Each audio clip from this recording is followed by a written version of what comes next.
धन्यवाद, धन्यवाद प्रभु। मेरे सभी भाई बहनों, आप सबको जय मसीह की। मुझे विश्वास है आप सब जीसस पे बहुत विश्वास रखते हैं। हे प्रभु, जीसस ने कहा वही हमारे जीवन की रोटी है, इस पर विश्वास रखो। रोटी का अर्थ ये नहीं कि जो हम खाते हैं, रोटी का अर्थ ये है कि हम यीशु पे इतना भरोसा रखें कि उनके वचनों को ही अपना जीवन मानें, उसी के अनुसार चलें।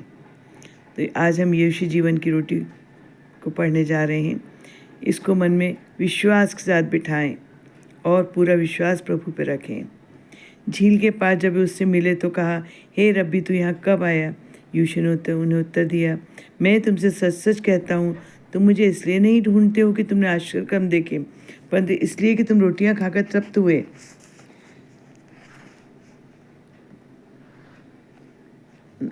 खाकर तो नाशवान भोजन के लिए परिश्रम ना करो, परंतु उस भोजन के लिए जो अनंत जीवन तक ठहरता है, जिसे मनुष्य का पुत्र तुम्हें देगा, था जीसस, क्योंकि पिता अर्थात परमेश्वर ने उसी पर छाप लगाई है। उन्होंने उससे कहा, परमेश्वर के कार्य करने के लिए हम क्या करें? यीशु ने उन्हें उत्तर दिया, परमेश्वर का कार्य यह है कि तुम उस पर जिसे उसने भेजा विश्वास करो। क्या कह रहे हैं प्रभु? कि परमेश्वर का कार्य यह है कि तुम उस पर जिससे उसने भेजा विश्वास करो। तब उन्होंने उससे कहा, फिर तू कौन सा चिन्ह दिखाता है कि हम उसे देखकर तेरा विश्वास करें? तू कौन सा काम दिखाता है? हमारे बाप दादाओं ने जंगल में मन्ना खाया, जैसा लिखा है, उसने उन्हें खाने के लिए स्वर्ग से रोटी दी। यीशु ने उनसे कहा, मैं तुमसे सच सच कहता हूँ कि मूसा ने तुम्हें वह रोटी स्वर्ग से नहीं दी, परंतु मेरा पिता तुम्हें सच्ची रोटी स्वर्ग से देता है, क्योंकि परमेश्वर की रोटी वही है जो स्वर्ग से उतरकर जगत को जीवन देती है। तब उन्होंने उससे कहा, हे प्रभु, यह रोटी हमें सर्वदा दिया कर। बहुत ही गहरा अर्थ है भाई बहनों, उसको ध्यान से समझो। क्योंकि परमेश्वर की रोटी वही है जो स्वर्ग से उतरकर जगत को जीवन देती है। क्योंकि अगर जीवन ही नहीं होगा तो हम प्रभु की महिमा, प्रभु का गुणगान कैसे कर सकेंगे? प्रभु के द्वारा इस जीवन का उद्धार कैसे हो सकेगा? तब उन्होंने उससे कहा, हे प्रभु, यह रोटी हमें सर्वदा दिया कर। यीशु ने उनसे कहा, जीवन की रोटी मैं हूँ, जो मेरे पास आता है वह कभी भूखा ना होगा, और जो मुझ पर विश्वास करता है वह कभी प्यासा ना होगा। परंतु मैंने तुमसे कहा था कि तुमने मुझे देख भी लिया है तो भी विश्वास नहीं करते। जो कुछ पिता मुझे देता है वह सब मेरे पास आएगा, और जो कोई मेरे पास आएगा उससे मैं कभी ना निकालूंगा। क्योंकि मैं अपनी इच्छा नहीं वरन अपने भेजने वाले की इच्छा पूरी करने के लिए स्वर्ग से उतरा हूँ। अर्थात पिता परमेश्वर ने ही मुझे भेजा है, और मेरे भेजने वाले की इच्छा यह है कि जो कुछ उसने मुझे दिया है उसमें से मैं कुछ न खोऊँ, परंतु उसे अंतिम दिन फिर जिला उठाऊँ। क्योंकि मेरे पिता की इच्छा यह है कि जो कोई पुत्र को देखे और उस पर विश्वास करे वह अनंत जीवन पाए, और मैं उसे अंतिम दिन फिर जिला उठाऊँगा। इससे यहूदी उस पर कुड़कुड़ाने लगे, क्योंकि उसने कहा था, जो रोटी स्वर्ग से उतरी वह मैं हूँ। और उन्होंने कहा, क्या यह यूसुफ का पुत्र यीशु नहीं, जिसके माता पिता को हम जानते हैं? तो वह कैसे कहता है कि मैं स्वर्ग से उतरा हूँ? यीशु ने उनको उत्तर दिया, आपस में मत कुड़कुड़ाओ।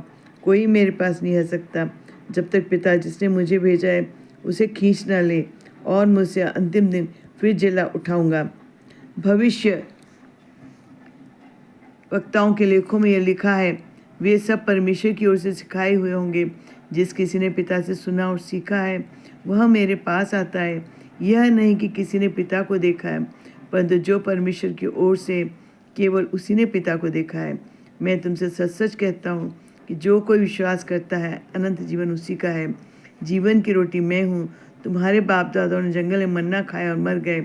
यह वह रोटी जो स्वर्ग से उतरती है, ताकि मनुष्य उसमें से खाए और न मरे।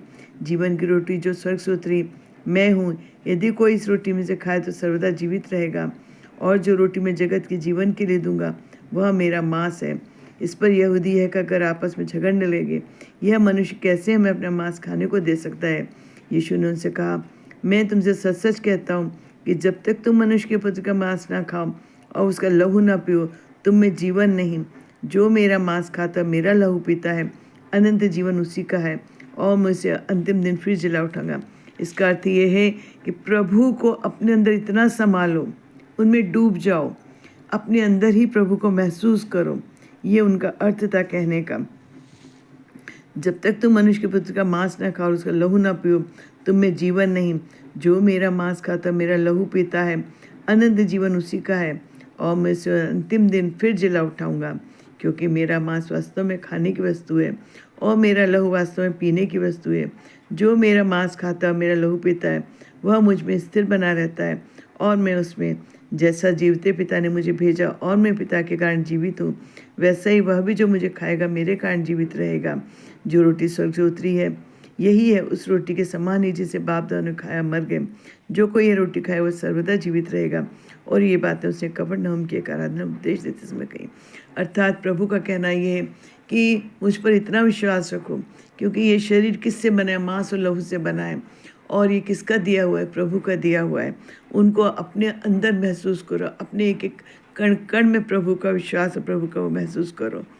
हे प्रभु, धन्यवाद धन्यवाद धन्यवाद है प्रभु आपका इतने अच्छे से समझाने के लिए। हे प्रभु, हालेलुया हालेलुया हालेलुया। धन्यवाद प्रभु, धन्यवाद धन्यवाद धन्यवाद। आप हम में सदा समाये रहें प्रभु, हम आप में सदा डूबे रहें। हे परमपिता परमेश्वर, आप पर हमारा भरोसा, हमारा विश्वास सदा अखंड बना रहे। हे परमपिता, ऐसी आपकी आशीष हो, ऐसा आपका अनुग्रह हो प्रभु। धन्यवाद धन्यवाद धन्यवाद प्रभु।